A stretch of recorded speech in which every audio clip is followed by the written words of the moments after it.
नमस्कार मंडळी, कशा आहात? आशा करते की मजेत असाल आणि छान छान पदार्थ बनवून खात देखील असाल. आज तुमच्यासोबत खूप भारी अशी रेसिपी शेअर करते, जी तुम्हालासुद्धा खूप जास्त आवडेल. नेहमीपेक्षा काहीतरी वेगळं जर ट्राय करायचं असेल ना, तर ही अंडा बिर्याणी तुम्ही जरूर बनवून खा. खूप मस्त रसरशीत होते, चवीला अप्रतिम लागते. खूपदा बिर्याणी खूप अशी ड्राय होते. असं होऊ नये ना, यासाठी सुद्धा मी काही ट्रिक्स सांगितलेले आहेत. त्यासाठी रेसिपी व्हिडिओ शेवटपर्यंत बघा. आज इथं मी संपूर्ण पूर्वतयारी करून घेतली होती. तर बिर्याणी ना गरम गरम खाण्याची मजा असते, त्यामुळे मग मी सगळी तयारी करून ठेवली आणि त्यानंतर मग ज्यावेळेस खायची म्हणजे त्या अर्धा ते पाऊण तास आधी मी बिर्याणी बनवायला घेतली होती. तर इथं मी अंडी उकडून ठेवलेली आहेत. इथं मी 8 अंडी उकडून ठेवली होती. इथं छोटा पॅन घेतलेला आहे, त्यामध्ये थोडंसं तेल घातलं, मीठ घातलं, हळद, धना पावडर, लाल तिखट, कोथिंबीर घातलेली आहे. आता यामध्ये ना ही अंडी आपल्याला फ्राय करून घ्यायची आहेत. अंडी छान फ्राय करून घेतली ना की चव खूप मस्त येते. बघा, आपण हॉटेल आणि रेस्टॉरंटमध्ये जेव्हा बिर्याण्या खातो ना, त्यांची चव नेहमीपेक्षा आपण जी घरी बिर्याणी बनवतो ना, त्यापेक्षा खूप वेगळी चव लागते. त्यांचेसुद्धा मसाले जे आपण मसाले वापरतो ना, तेच मसाले ते सुद्धा वापरतात, तरीसुद्धा चवीमध्ये खूप असा फरक असतो. त्यामुळे ना काही जर चुका आपण टाळल्या ना, तर आपल्यासुद्धा बिर्याण्या खूप मस्त तयार होतात. जर आपण ही बिर्याणी करायची म्हटलं ना, तर आपण डायरेक्ट मसाल्यामध्येच अंडी टाकली असती. पण हॉटेल रेस्टॉरंटमध्ये अंडी छान आधी फ्राय करून घेतात आणि त्यानंतर ते बिर्याणीमध्ये वापरतात. हा रेसिपी व्हिडिओ शेवटपर्यंत बघितला ना, तर तुम्ही बिर्याणी अगदी परफेक्ट बनवाल, एवढी माझी खात्री आहे. आता इथं मी अर्धा किलो तांदूळ भिजवून घेतलेला आहे अर्ध्या तासापूर्वी. त्यासाठी 1 लिटर पाणी गरम करण्यासाठी ठेवलेलं आहे. यामध्ये बेसिक खडे मसाले जे आहेत ते घातलेले आहेत, ज्यामध्ये तमालपत्र, दालचिनीचा तुकडा, जिरं, लवंग, मिरी आहे. 2 हिरव्या मिरच्या कट करून घातलेल्या आहेत. सोबत थोडीशी कोथिंबीर घातलेली आहे आणि 1.5 चमचा मीठ घातलेलं आहे. आता इथं मध्यम आकाराचे 2 टोमॅटो कट करून घेतलेले आहेत. मध्यम आकाराचे 2 कांदे कट करून घेतलेले आहेत. आता हे जे वाटण आहे ना, ते आपल्याला बिर्याणीसाठी लागणार आहे, ते मी तयार करून घेत आहे. ज्यामध्ये मी काही कोथिंबीरीच्या काड्या घेतलेल्या आहेत, स्वच्छ धुवून घेतलेल्या आहेत. त्यानंतर 3 छोट्या छोट्या हिरव्या मिरच्या आहेत, ज्या फारशा तिखट नाहीत.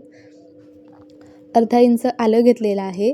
याची आपल्याला बारीक अशी पेस्ट तयार करून घ्यायची आहे. यामध्ये पाणी घालायचं आणि बारीक स्मूथ अशी पेस्ट तयार करून घ्यायची. का तर आलं वगैरे दाताखाली जर आलं ना, तर ते व्यवस्थित लागत नाही. त्यामुळे थोडंसं पाणी घालून याचं अगदी बारीकसर वाटण तयार करून घ्यायचं आहे. आता हॉटेल रेस्टॉरंटमध्ये ज्यावेळेस बिर्याणी बनवतात ना, त्यावेळेस दह्याचं जे प्रमाण असतं ना, ते खूप जास्त वापरतात. दह्याचं प्रमाण तुम्ही तुमच्या आवडीनुसार कमी जास्त करू शकता. तर इथं मी 4 चमचे दही घेतलेलं आहे. त्यामध्ये आपल्याला हे मसाले मिक्स करून घ्यायचे आहे, ज्यामध्ये मी मोठा चमचा बिर्याणी मसाला, त्यानंतर 1 चमचा चिकन मसाला, धना पावडर, साठवणीतलं काळं तिखट थोडंसं घेतलेलं आहे आणि हळद आणि चवीनुसार मीठ घेतलेलं आहे. आता हे सगळं व्यवस्थित असं दह्यामध्ये मिक्स करून घ्यायचं. हवं असेल तर तुम्ही थोडंसं पाणी घालून जरी मिक्स करून घेतलं ना, तरीसुद्धा चालणार आहे. हे माझं घरचं ताजं दही आहे. मस्त घट्टसर दही आहे हे. खूप जास्त आंबट वगैरे नाही. व्यवस्थित मसाले मिक्स करून घेतले आहेत. हे पहा. आता हे मसाले वगैरे मी तयार करून घेत होते, तोपर्यंत पाणीसुद्धा व्यवस्थित असं खळखळून उकळलेलं आहे. जर तुम्ही पूर्वतयारी करून घेतली ना, तर कितीही अवघड पदार्थ असला ना, तरीसुद्धा तुम्ही सहज बनवू शकता. त्यासाठी पूर्वतयारी करून ठेवायची. आता इथं मी भिजवून घेतलेला जो तांदूळ आहे, त्यामधलं पाणी काढून टाकलं आणि तांदूळ इथे घातलेला आहे. आता गॅस मोठा ठेवून आपल्याला हा भात शिजवून घ्यायचा आहे. हा भात आपल्याला 90% शिजवून घ्यायचा आहे, का तर आज आपण अंडा बिर्याणी बनवतो आहे. ज्यावेळेस चिकन बिर्याणी बनवते ना, त्यावेळेस भात हा मी 70 ते 80% शिजवून घेते, का तर तो चिकनसोबत मग भात शिजला जातो.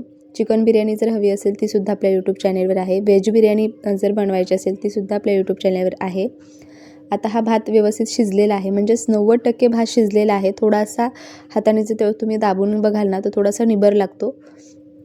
आता हा चाळणीमध्ये मी गाळून घेतलेला आहे, मस्त पसरून घेतला. कढईमध्ये 1.5 चमचा तेल घातलेलं आहे. तेलाचं प्रमाण तुम्ही तुमच्या आवडीनुसार कमी जास्त करू शकता. इथं मी तेल थोडंसं कमी घेतलेलं आहे. यामध्ये पातळ चिरलेला कांदा घालायचा आणि कांदा छान असा सॉफ्ट होईपर्यंत परतून घ्यायचा आहे. मंडळी, तुम्ही जर आपल्या चॅनलवर आज पहिल्यांदा आला असेल, आणखी आपल्या चॅनलला सबस्क्राईब नसेल केलं, तर जरूर सबस्क्राईब करा, साईडचं बेल आयकॉन प्रेस करा आणि ही रेसिपी कुठेही तुम्हाला जरासुद्धा आवडली तर व्हिडिओलासुद्धा लाईक करा. तर आता हा कांदा छान असा मऊसूद परतलेला आहे. यामध्ये तयार केलेलं जे दह्याचं जे आपण मिश्रण आहे ना, ते घालायचं.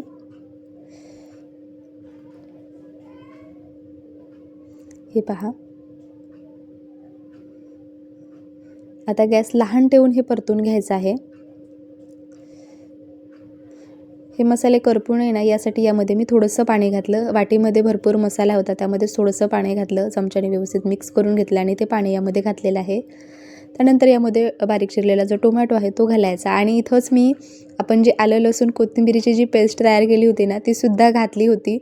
पण ती जी क्लिप आहे ना ती मिस झाली, कॅमेरा चालू करायचं विसरून गेले, त्यामुळे ती छोटीशी क्लिप मिस झालेली आहे.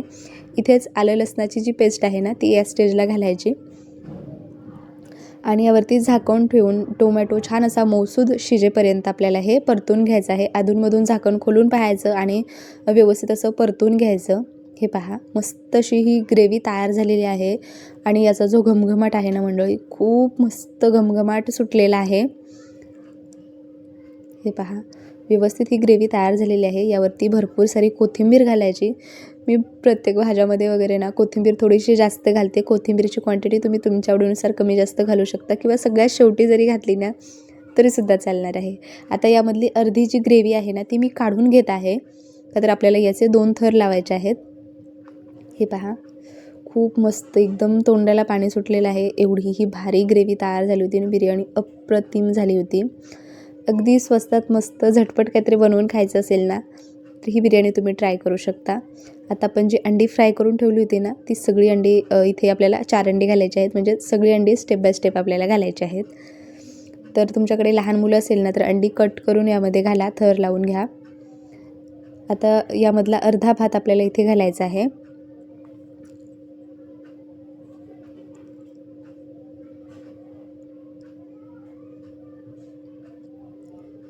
इथं अर्धा भात मी घातलेला आहे.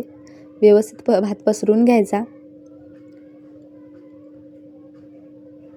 आता जी अंडी आहेत ना मी त्यांचे 2 भाग करून घेतले आणि ते घातले यावरती. थोडीशी कोथिंबीर घातलेली आहे आणि मी ना केशरचं पाणी वगैरे बनवून ठेवलं होतं. म्हणजे पाणी गरम करून घेतलं थोडंसं कोमट आणि त्यामध्ये केशर घातलं आणि ते पाणी इथं मी घातलेलं आहे. याने चव खूप मस्त येते. इथं मी कांदा वगैरे तळून घेतला नव्हता. जर तुम्ही तळलेला कांदा वगैरे घालणार असाल ना तर तोसुद्धा इथे थोडासा तुम्ही घालू शकता. जी ग्रेव्ही आपण काढून ठेवली होती ना ती ग्रेव्ही यावरती घातलेली आहे. हे पहा, आता इथं मी अंडी ना अशी कट करून घेतली आणि ती अंडी यावरती घालायची.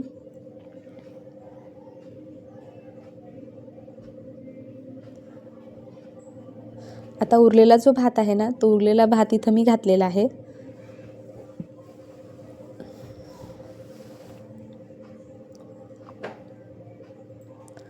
आता जी बाकीची अंडी होती ना ती सुद्धा मी कट करून यावरती घातलेली आहेत. अशी टोटल मी 8 अंडी इथे बिर्याणीमध्ये वापरली होती. बिर्याणीमध्ये अंडी नाही फ्राय करूनच घाला, चव खूप भारी येते. अगदी हॉटेलपेक्षाही भारी ही बिर्याणी बनवून तयार होते. वरून कोथिंबीर घातली आणि उरलेलं जे केशरचं पाणी होतं ना ते सगळं इथं मी घातलेलं आहे. थोडासा बिर्याणी मसाला यावरती मी असा घातलेला आहे. तुम्ही नाही घातला ना तरीसुद्धा चालणार आहे, पण मी थोडासा घातला.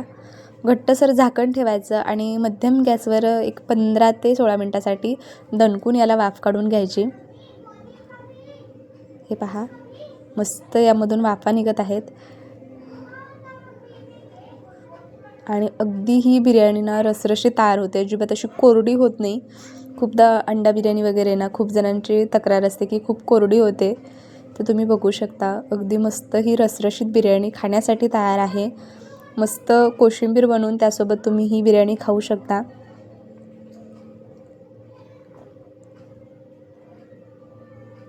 तुम्हाला ही रेसिपी कशी वाटली ना ते मला कमेंट करून जरूर सांगा. हे पहा, खूपदा वरचा भातसुद्धा शिजला जात नाही. जर तुम्ही परफेक्ट दम देऊन घेतला ना, म्हणजेच दम दिला ना की 15 मिनटासाठी जर तुम्ही दम दिलेला आहे तर 15 मिनटाच्या नंतर गॅस बंद केला की लगेच झाकण खोलायचं नाही. तसंच ठेवायचं पुढच्या 5-6 मिनटासाठी आणि त्यानंतर झाकण खोलायचं. तर बघा अगदी परफेक्ट अशी ही बिर्याणी खाण्यासाठी तयार आहे. मंडळी, मी भेटते पुन्हा अशाच एखाद्या छानशा रेसिपीमध्ये. तोपर्यंत तुम्ही आजची ही रेसिपी ट्राय करा आणि तुम्हाला कशी वाटली ते मला कमेंट करून जरूर सांगा. मी भेटते पुन्हा अशाच एखाद्या रेसिपीमध्ये. तोपर्यंत बाय.